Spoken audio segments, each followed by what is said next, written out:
Most business owners in America do not own a business. They own a job with more risk, longer hours, and no one to call in sick to. That sentence should bother you if you are planning to start something of your own, because the dream was never a job. The dream was freedom. Here is the uncomfortable part. Roughly 8 out of 10 small businesses that fail to grow past their first few years fail for the same hidden reason. Not bad products. Not bad marketing. The business cannot function without the person who started it. You might think the fix is working harder, answering more emails, being available around the clock. That feels like ownership. It is actually the opposite. It is the business owning you. So what separates a business that runs without you from one that collapses the moment you take a week off? That is the real question, and most people never get a straight answer to it. Start with 2 business owners. Same industry, same revenue, same city. The first one is the business. Every major decision routes through her. Every client relationship exists because of her personal touch.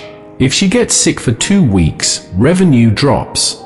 If she wants to sell, buyers offer almost nothing because they would be buying her, and she is not for sale. The second one built something different. He is not answering client emails. He is not the best salesperson on the team.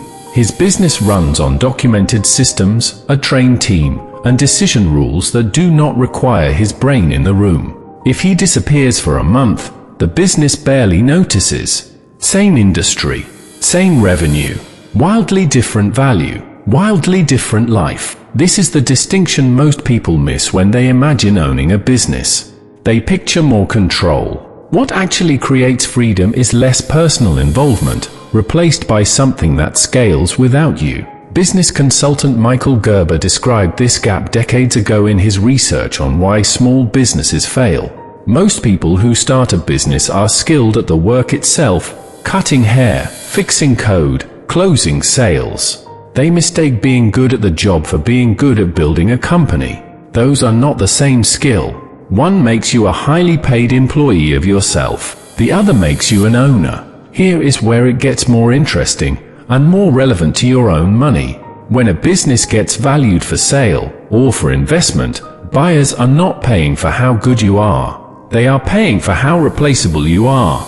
A business that depends entirely on its founder often sells for 1 to 2 times its annual profit, if it sells at all. A business with documented systems, a trained team, and revenue that keeps flowing without the founder in the room can sell for 4, 6, sometimes 10 times profit. Same profit on paper. Completely different price tag.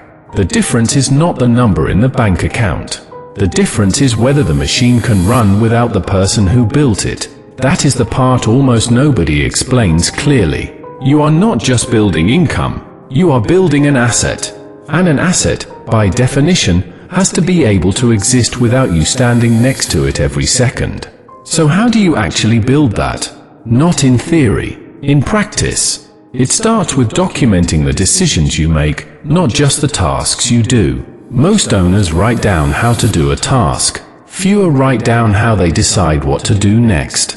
That second layer, the decision logic, is what actually lets someone else step in and run the business the way you would. Franchise systems like the ones behind fast food chains figured this out generations ago. The product is almost secondary.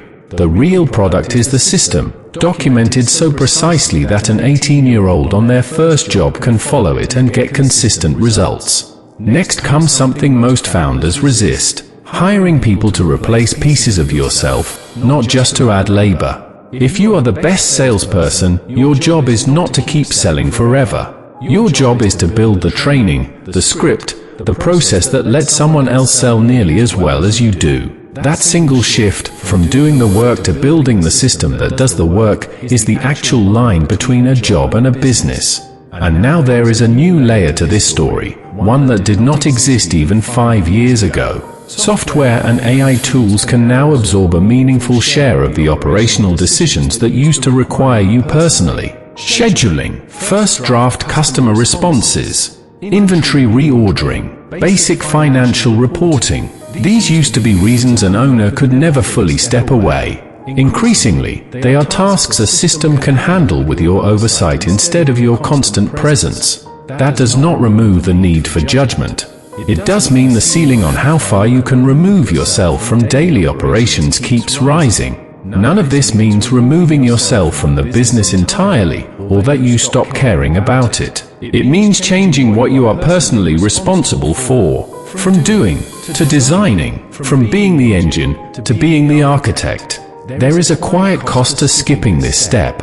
Owners who stay the engine often describe a strange kind of trap. Revenue looks healthy on paper. Freedom is nowhere in sight. They cannot take a real vacation. They cannot get sick without the business getting sick with them. On paper, they are a business owner. In practice, they built themselves a very demanding boss, and that boss is them. The businesses that actually deliver on the original promise, the time, the flexibility, the ability to walk away for a month and come back to a company still running, all share the same quiet discipline. Somebody sat down and asked, if I disappeared tomorrow, what would break? Then they spent months fixing every honest answer to that question. That question is worth asking about your own work right now, whether you already run a business or are still planning to start one. If you disappeared for 30 days, what in your income, your role, or your business would actually keep functioning without you? The honest answer tells you exactly where you stand between having a job and having an asset. The businesses worth the most were never the ones where the owner worked the hardest. They were the ones where the owner became the least necessary part of the machine, on purpose. If you want more breakdowns like this on the business and money moves that actually build long-term wealth, subscribe to Next Worth. And tell us in the comments, if you disappeared for 30 days starting tomorrow,